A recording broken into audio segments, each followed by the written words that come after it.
योगी model, mafia से मुकाबला, विकास की धाड़ और बदलता उत्तर प्रदेश। मैं आपको सुनाने जा रहा हूं उत्तर प्रदेश की वो कहानी जिसने राजनीति की दिशा बदली, जिसने प्रशासन की शैली बदली और जिसने माफिया राज को खुली चुनौती दी।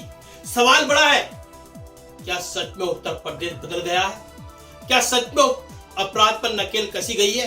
क्या सच में विकास ने रफ्तार पकड़ी है? आज बात होगी तथ्यों की, फैसलों की और उस नेतृत्व की जिसे समर्थक योगी मॉडल कहते हैं।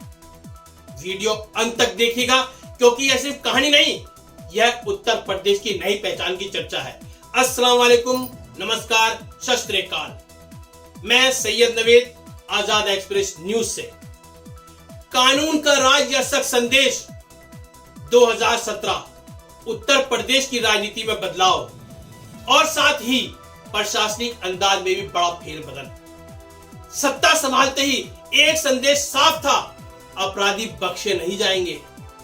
गैंगस्टर एक्ट के तहत कार्रवाई, माफियाओं की संपत्तियों की जब्ती, अवैध निर्माण पर बुलडोजर सिर्फ मशीन नहीं रहा, यह एक प्रतीक बन गया, सख्त प्रशासन का प्रतीक।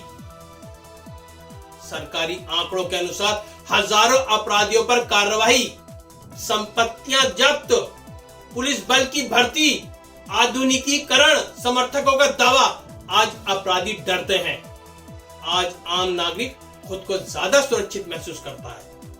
आलोचक सवाल उठाते हैं, क्या यह कार्रवाई पूरी तरह न्यायिक प्रक्रिया के तहत है? लेकिन यह बात एक तय है, कानून व्यवस्था सरकार के एजेंडे के केंद्र में रही है। अब हम बात करते हैं प्रदेश में एक्सप्रेसवे की रफ्तार की। उत्तर प्रदेश जो कभी खराब सड़कों के लिए चर्चा में रहता था, आज एक्सप्रेसवे के नेटवर्क के लिए सुर्खियों में है। पूर्वांचल एक्सप्रेसवे हो, बुंदेलखंड एक्सप्रेसवे हो, गंगा एक्सप्रेसवे हो जो कि अभी निर्माणाधीन है, गोरखपुर लिंक एक्सप्रेसवे हो। सवाल इससे क्या बदला?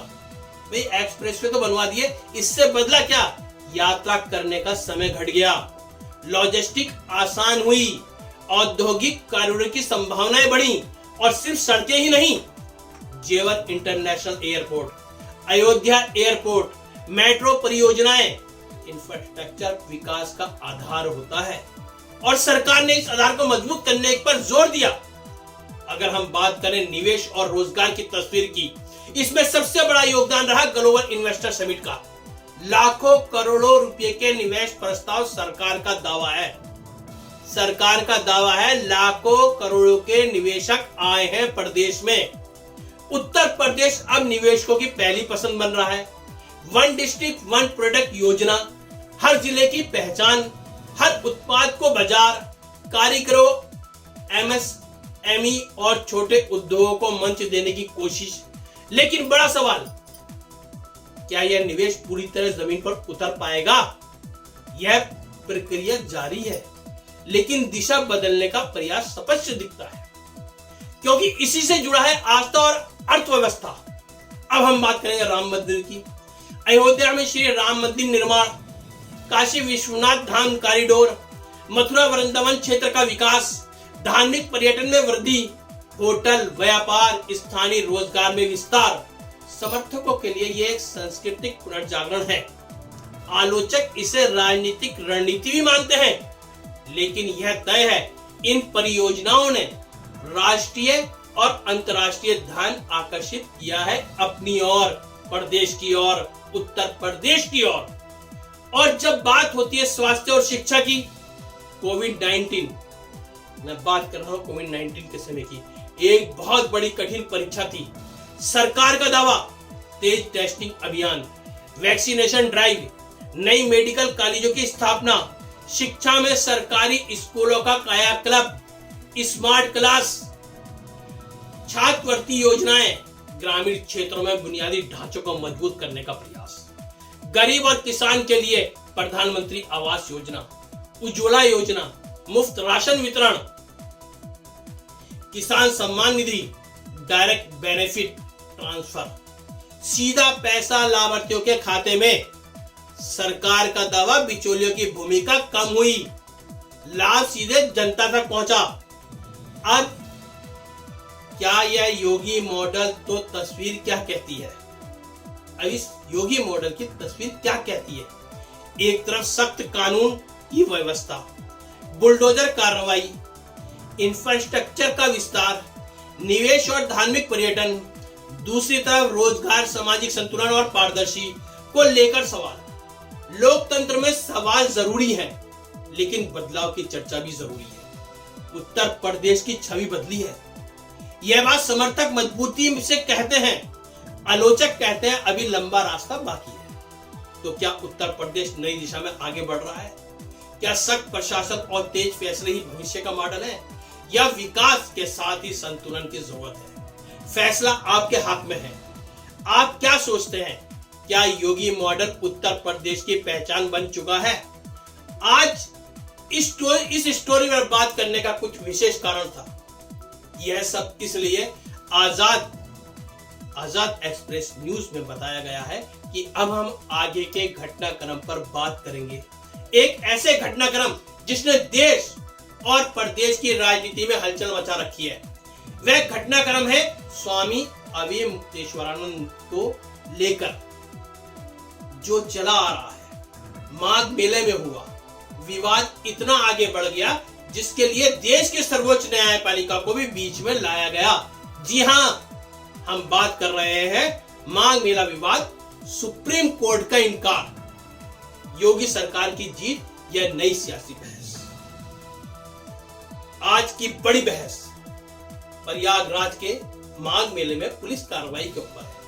स्वामी अविमुक्तेश्वरानंद के समर्थकों पर बल प्रयोग का आरोप। मामला सुप्रीम कोर्ट तक पहुंचा, लेकिन सुप्रीम कोर्ट ने सुनवाई से इनकार किया। कोर्ट ने साफ कहा कानून व्यवस्था राज्य का विषय है। और इस बीच मुख्यमंत्री योगी आदित्यनाथ का भी बड़ा बयान आया कि कानून से ऊपर कोई नहीं, कोई खुद को शंकराचार्य बताकर माहौल खराब नहीं कर सकता। तो क्या यह योगी सरकार की कानूनी जीत है या धार्मिक राजनीति की नई बहस शुरू हो चुकी है? इसी पर आज करेंगे गहराई से विश्लेषण। सबसे पहले पूरा घटनाक्रम समझ लेते हैं। प्रयागराज के माघ मेले में कथित तौर पर स्वामी अविमुक्तेश्वरानंद के समर्थकों और प्रशासनों के बीच टकराव हुआ। कारण,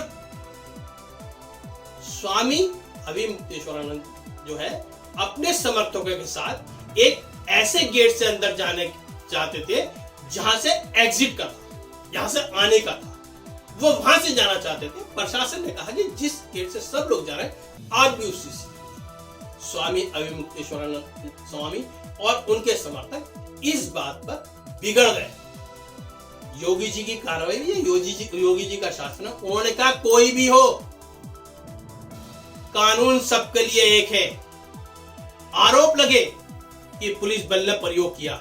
इस कार्रवाई को चुनौती देते हुए स्वामी मुक्तेश्वरानंद और उनके समर्थक जो है वो सुप्रीम कोर्ट में याचिका दायर करी इन लोगों ने। लेकिन सुप्रीम कोर्ट ने क्या कहा? कोर्ट ने कहा यह मामला कानून व्यवस्था से जुड़ा है जो राज्य सरकार के अधिकार क्षेत्र में आता है। याचिकाकर्ता उचित मंच पर अपनी बात रख सकता है। यानी सर्वोच्च अदालत ने सीधे हस्तक्षेप से इनकार कर दिया। ध्यान देने वाली बात है, कोर्ट ने पुलिस कार्रवाई को सही गलत नहीं ठहराया, सिर्फ यह कहा। कोर्ट ने पुलिस कार्रवाई को नहीं तो गलत कहा, ना ही सही कहा, सिर्फ यह कहा कि यह राज्य का विषय है। लेकिन राजनीति में संकेत ही सबसे बड़ा संदेश चाहते हैं। अब सबसे बड़ा सवाल, क्या इसे योगी सरकार की बड़ी कानूनी जीत माना जाए? सरकार के समर्थक कह रहे हैं सुप्रीम कोर्ट ने हस्तक्षेप नहीं किया। इसका मतलब है कि प्रशासनिक कार्यवाही पर कोई तत्काल सवाल नहीं उठा। सरकार ने कानून व्यवस्था बनाए रखने के लिए जो कदम उठाए हैं उन्हें चुनौती नहीं मिली। राजनीतिक रूप से देखें तो योगी आदित्यनाथ की छवि एक सख्त प्रशासक की रही है। कानून सबके लिए बराबर, यह उनका लगातार दोहराया गया संदेश है। लेकिन क्या यह पूर्ण कानूनी क्लीन चिट है? संवैधानिक विशेषज्ञों का मानना है नहीं, क्योंकि सुप्रीम कोर्ट ने मामले की मेरिट पर कोई फैसला नहीं दिया। ना तो पुलिस को सही ठहराया और ना गलत। इसीलिए इसे तकनीकी राहत कहा जा सकता है, अंतिम निर्णय नहीं। लेकिन राजनीति में धारणा है असली ताकत होती है, लेकिन राजनीति की धारणा ही असली ताकत होती है। और इस वक्त सरकार को नैरेटिव का लाभ मिलता दिख रहा है। अब आते हैं उस बयान पर जिसने बहस को और तेज कर दिया। मुख्यमंत्री योगी आदित्यनाथ ने कहा, कानून से ऊपर कोई नहीं और कोई भी व्यक्ति खुद को शंकराचार्य बताकर माहौल खराब नहीं कर सकता। यह बयान सिर्फ प्रशासनिक चेतावनी नहीं, यह सीधा संदेश है, धार्मिक पदवी भी कानून से ऊपर नहीं। लेकिन यहाँ सवाल उठता है, क्या यह बयान धार्मिक प्रतिष्ठानों के अधिकार क्षेत्र में हस्तक्षेप के रूप में देखा जाएगा या इसे कानून व्यवस्था की मजबूती के रूप में देखा जाएगा? उत्तर प्रदेश में धार्मिक आयोजन सिर्फ आध्यात्मिक नहीं, राजनीतिक महत्व भी रखते हैं। कुंभ मेला, माघ मेला, ये राजनीतिक नेतृत्व के बीच सीमाएं तय की जा रही हैं, या फिर यह संदेश है कि धार्मिक पहचान का इस्तेमाल कर प्रशासनिक चुनौती स्वीकार नहीं की जाएगी। यही वह बिंदु है जहां से नई बहस जन्म ले सकती है। अब विपक्ष क्या करेगा? संभावना है कि विपक्ष इसे दो तरीके से पेश करे, धार्मिक स्वतंत्रता पर सवाल उठाकर, संत समाज के अपमान के रूप में। लेकिन यहाँ एक राजनीतिक वास्तविकता भी है। योगी आदित्यनाथ की कठोर प्रशासनिक वाली छवि उनके समर्थकों के बीच मजबूत है। अगर मुद्दा कानून बनाम अव्यवस्था की फ्रेमिंग का आता है तो सरकार को लाभ मिल सकता है। अगर मुद्दा धार्मिक गरिमा बनाम सत्ता हस्तक्षेप बनता है तो विपक्ष इसे भुना सकता है। और अब इन सब मुद्दों पर हमारा संविधान क्या कहता है? कानून व्यवस्था राज्य सूची का विषय, धार्मिक स्वतंत्रता अनुच्छेद 25 के तहत संरक्षित, लेकिन धार्मिक स्वतंत्रता पूर्ण नहीं है, वह सार्वजनिक व्यवस्था और कानून के अधीन है। यानी प्रशासन और धार्मिक अधिकार दोनों की सीमाएं हैं और यही संतुलन लोकतंत्र की असली कसौटी है। क्या यह योगी सरकार की बड़ी कानूनी जीत है? अदालत ने हस्तक्षेप नहीं किया, यह सरकार के लिए राहत है, लेकिन यह अंतिम कानूनी मोहर नहीं है। राजनीतिक रूप से सरकार कानून सर्वोपरि का संदेश मजबूत करने में सफल रही। सामाजिक रूप से यह बहस छिड़ चुकी है कि धार्मिक पद और राज्य सत्ता की सीमाएं कहां तय हो। आने वाले दिनों में नजर रहेगी, क्या मामला किसी और अदालत में जाता है? संत समाज की अगली प्रतिक्रिया क्या होती है? और क्या यह मुद्दा व्यापक राजनीतिक विमर्श बनता है? आप क्या सोचते हैं? क्या यह सख्त प्रशासन की जीत है? यह धार्मिक राजनीति का नया अध्याय? अपनी राय हमें लिखिए, हमें कमेंट बॉक्स में दीजिएगा और हमारे चैनल को सब्सक्राइब करिएगा, लाइक करिएगा और ऐसी ही विश्लेषणों के लिए आप हमें कमेंट जरूर करिएगा। आपका दोस्त, आपका साथी सैयद।